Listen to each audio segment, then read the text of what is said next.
Hello, everybody. My name is Tsitsi Gwata. Um, I'm the lady who has a passionate in, doing things and empowering others. Since I was empowered by others, right? I came to UK in 2002. By then, I was very young. I was in my 20s.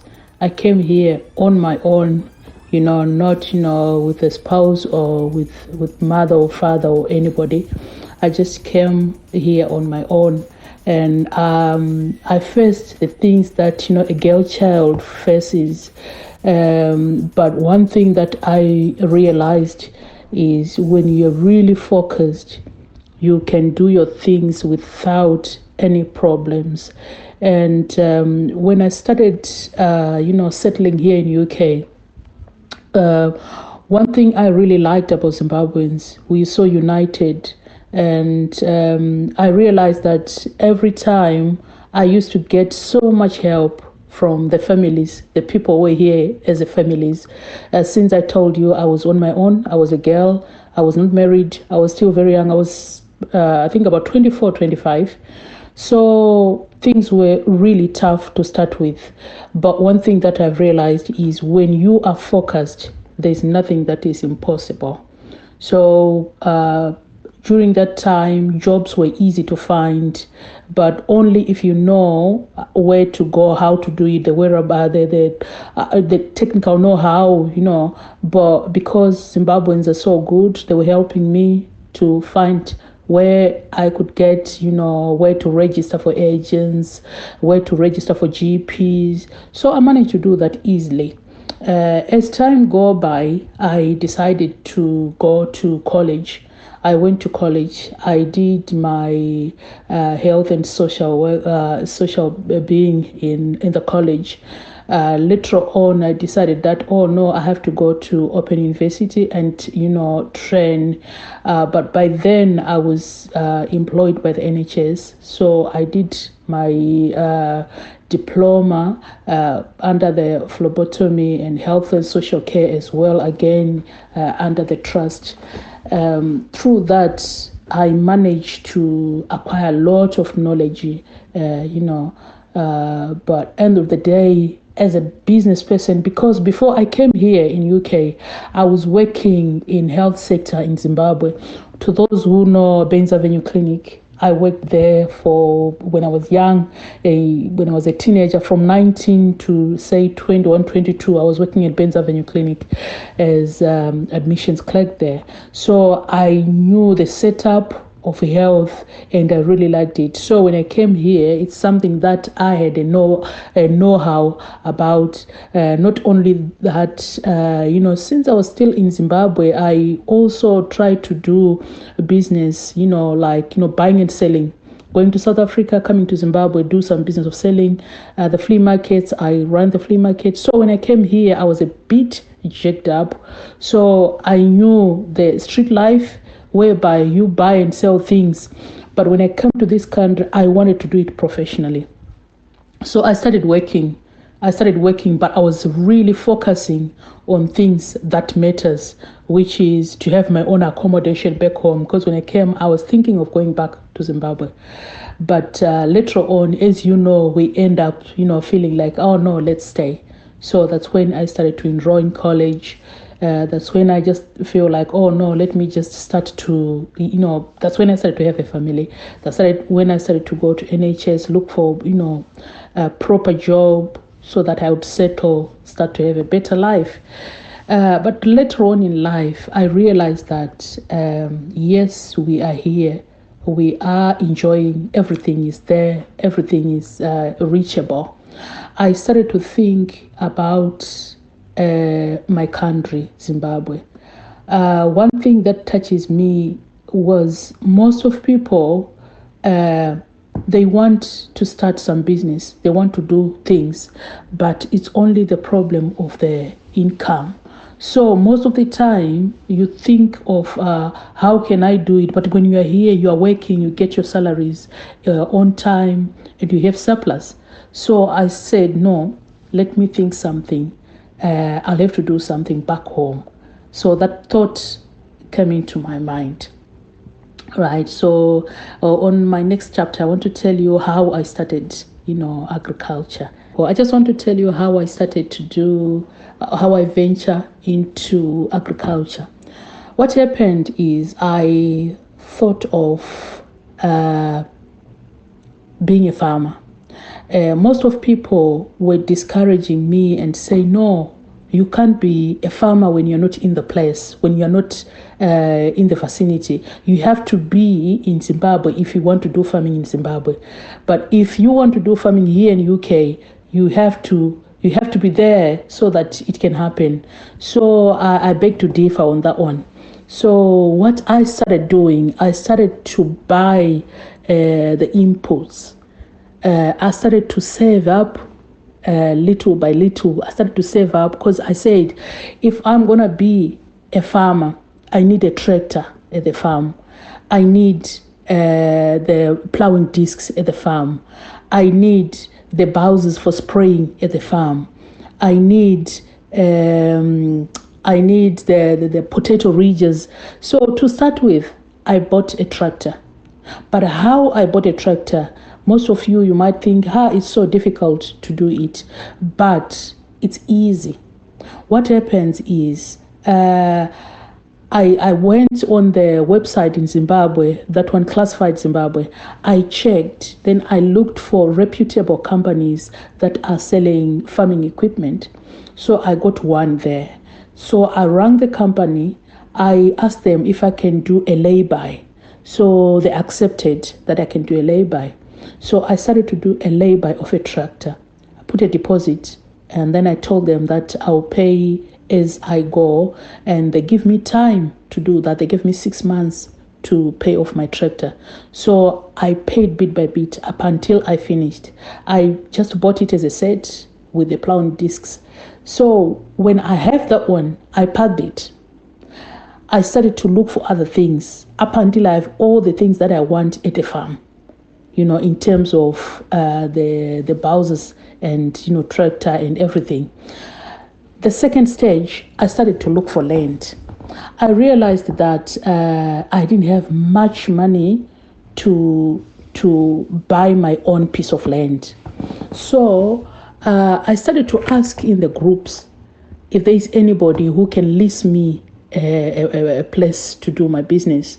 So some people were saying, okay, if you have inputs, you come, I'll give you a portion to do, then you'll be, we'll be using your tractors to do our jobs. That's your payment. I didn't like that one. So I keep asking up until one day, one person told me that in Rafingora, in Mashonaland West, there are some piece of land there. If you have your money, you can go and lease a piece of land.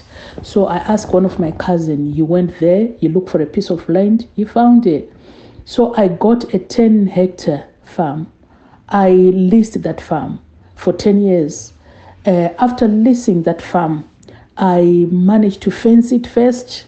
It's near the dam. I was looking where I can do a horticulture, so it's near the dam. So I fenced half of it. After fencing it, in fact, I fenced about 6 hectares. After fencing it, I put my irrigation pipes, which was very expensive. But the way I was doing it, I was buying my things bit by bit. As I told you, if I venture into a project, I don't hesitate to go for it, because I know that you can pay bit by bit. So I purchased my irrigation equipment bit by bit. When it was all in one place, we put the irrigation, then the fencing was done, then we started to do our first crop is maize, the green mealies. So as I'm talking to you right now, I've put down a full hectare of green mealies. Now we are preparing for tomatoes at the moment. This is about the agriculture. I'll tell you about other projects that I venture into in a minute. I realized that, when you think of, starting a business back home, if you think of a business starting back home, one thing that you have to bear in mind is yourself personally, you need to be very disciplined. But not only that, you need to be a person who is level-headed. In the fact that most of people, they say, oh, people are stealing money, or if you give people money, they steal your money. But you have to be a person who is also understanding that those people, they've got life. If they are working for you, they need to be paid. I understand there are people, there are crooks out there, but not everyone is a crook. Trust, it should be in both ways, to yourself and to people who are working for you. So I think my business, I set it up on trust. I can be honest with you. When you are doing business, you should separate business and family matters. You don't bring your brother into your business. That's not business. If you bring your brother into your business, which means you should expect some losses, because relationships and finance, they are two different things. So I am treating my businesses as my business. It's nothing to do with relationships, because I tried to do business with relatives, but it didn't work. So I just want to walk with you my journey, how I did it, so that I still maintain my relationship with my relatives. I've got a manager on my transport business. I've got a manager on my farm. I've got a manager on my properties. Though these things are not too big, but I need somebody who is answerable. I need somebody I can call even middle of the night and ask, without having any problem. So that's how I'm treating my business. And it's working well. I don't want to lie. It's working well. So what I did, on transport business, my business, my business manager there, my transport manager there, he looks after my trucks. I've got 2 at the moment. One, I'm not using it. It's just parked. To be honest with you, I put all trust in him. Sometimes I look for loads. Sometimes he looks for loads. But what we do is, I have to know where all my business are, or where my customers, how I get the money, how much and which currency are we getting our money. I am involved in that. End of the day, even if we get some surplus, contracts, I have to know that, because I've put the trackers on my trucks. I know I've got it on my phone here in UK. So if my truck moves, I know. When my truck is parked, I know. So I'm doing that to help me. That's how I'm doing my trucking business. I understand it's a bit difficult to get some contracts, but eventually you get there. If you're honest in your business, not cheating in anything, you still get your business. And on another note, you ask me how you get a truck from UK, how you transport it. I know how to do it, because before I started to do mine, I used to buy trucks for other people, helping them. So this is on the trucking business. So now I just want to give an advice for someone who want to start a small project. If you want to start a small project, it's not complicated. As I was talking about how I started it, I know everyone is not the same. You can't do the way that I was doing it. You can do your own way. But one thing I can assure you, as long as there's a will, there's a way, right? We start by saving. Save a little as you can. Business doesn't start with big monies. If you start a business and you're starting with a big money, you're prone to fall, because mostly by starting a business, there are a lot of things that you will learn as you go. So start by a small amount.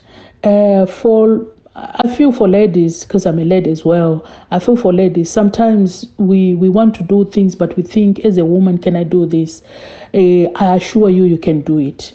You can do it. Right now in Zimbabwe, there are a lot of things that you can do when you're in diaspora.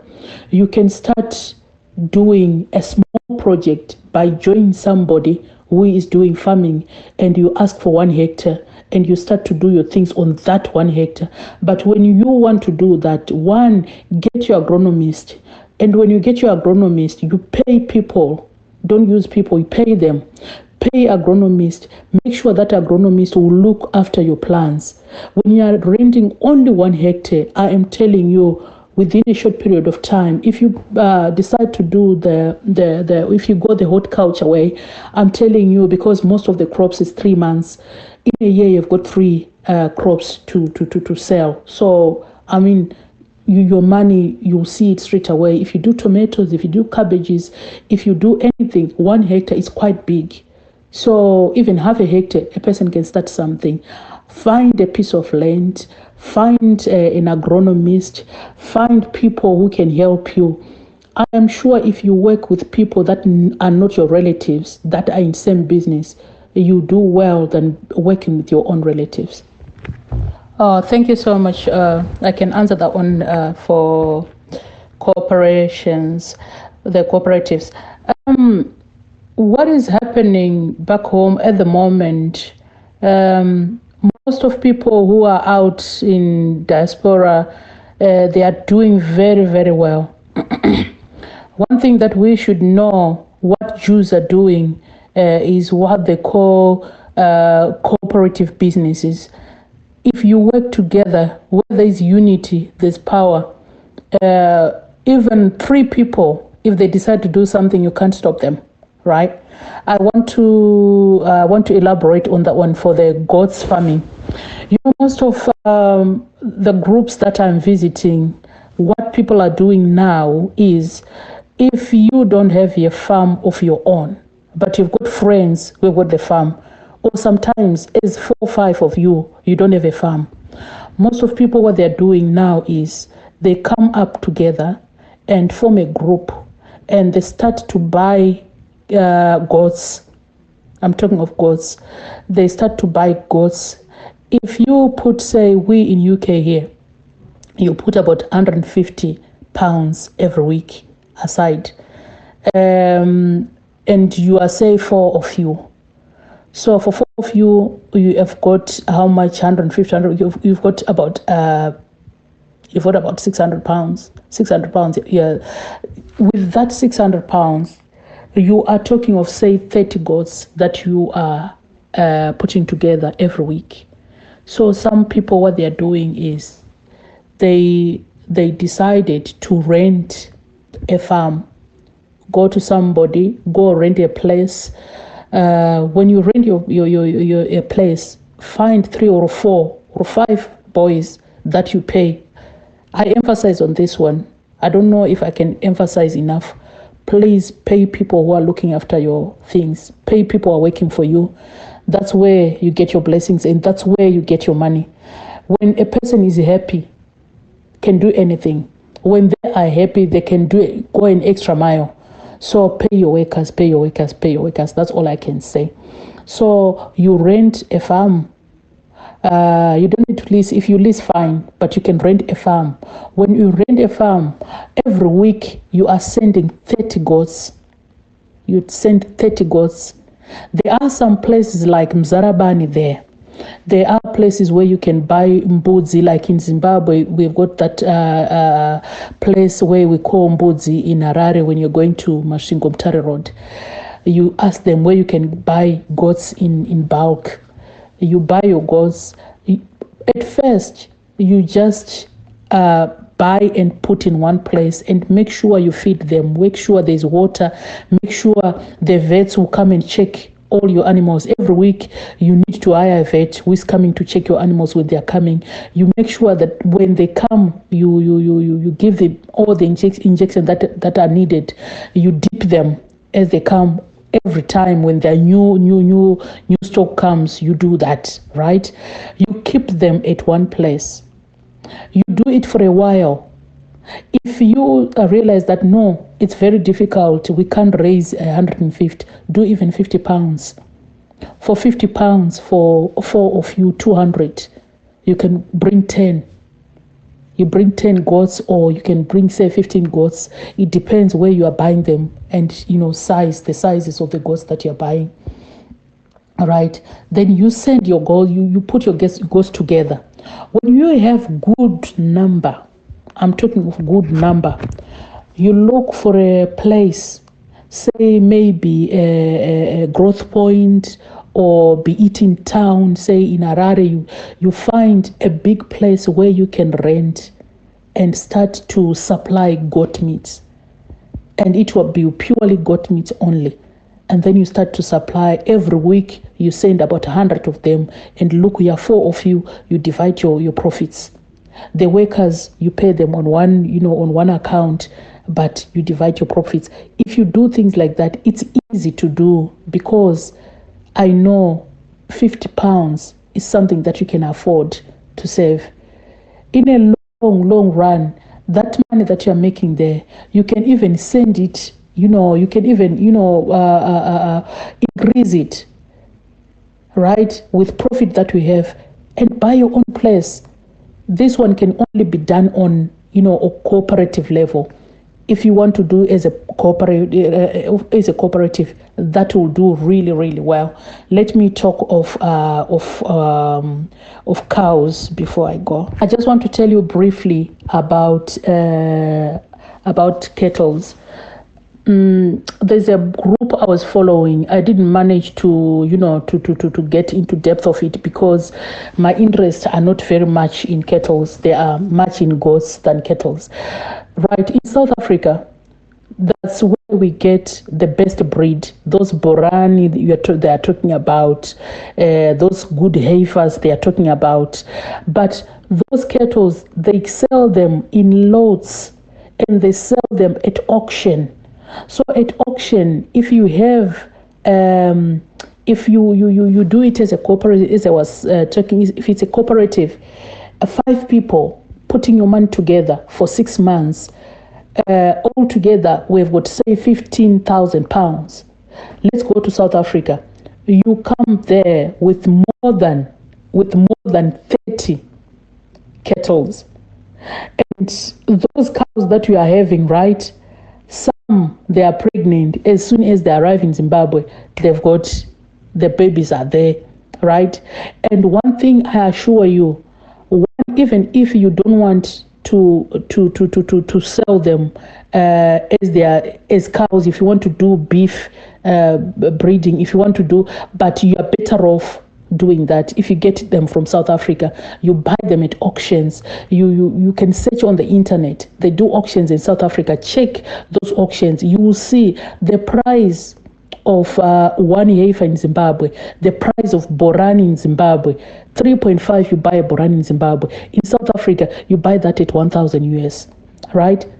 So if you get more information on that one, I'm telling you, to those who want to do cattle, you'll be really good. And remember, bear in mind, dairy kettles are so cheap.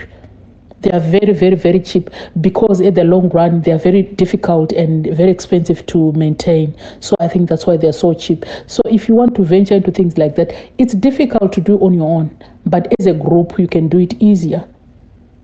Tell me what you think about that, because most of people, they are failing because they want to do it on their own. If you want to do it on a small project, fine, but if you want to do it a little bit bigger or affordable, do it as a group. Now I want to talk about the properties. The properties, it's easy to do properties, because it's money that you know that you won't have any problem with it, because no matter what, properties, they are not moved. Nothing will happen to them. It's different from trucks. If you've got an accident, that's it. And properties, they do appreciate value, unlike the cars, they depreciate value. So with properties, I am telling you, if you are stable, that's the best thing to do. If you don't want to run around doing a lot of things, if you do properties, you are done.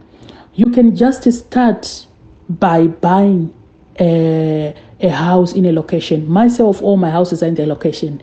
They are easy to maintain. Every time they have got tenants. They are small. They are not very big. They are not very posh. It's just a normal, a decent house. So normally what I do, if I have money, say from my business, I've got a profit, say end of the year, I've got a profit of say 15,000, 20,000. I just take that 20,000 straight away. I'll buy a core house. Mostly I prefer to buy the ones at the corner because there's a much space there. I extend it, or sometimes I don't even extend it. I just renovate and make it nicer, and I just put people in there. There, I've got people, the workers who collected money for me. It's not relatives. As I'm talking to you right now, my mother is still alive. My siblings, I've got 2, they're still alive. Nobody, the ones I'm saying 2, they're in Zimbabwe. Some are in diaspora. I'm not talking about them. I'm talking the ones in Zimbabwe. They don't know how much I'm charging my house. They don't know how much I am getting now. They don't know how many properties I have now, because I'm just doing it as a business. I separated family and business. Thank you.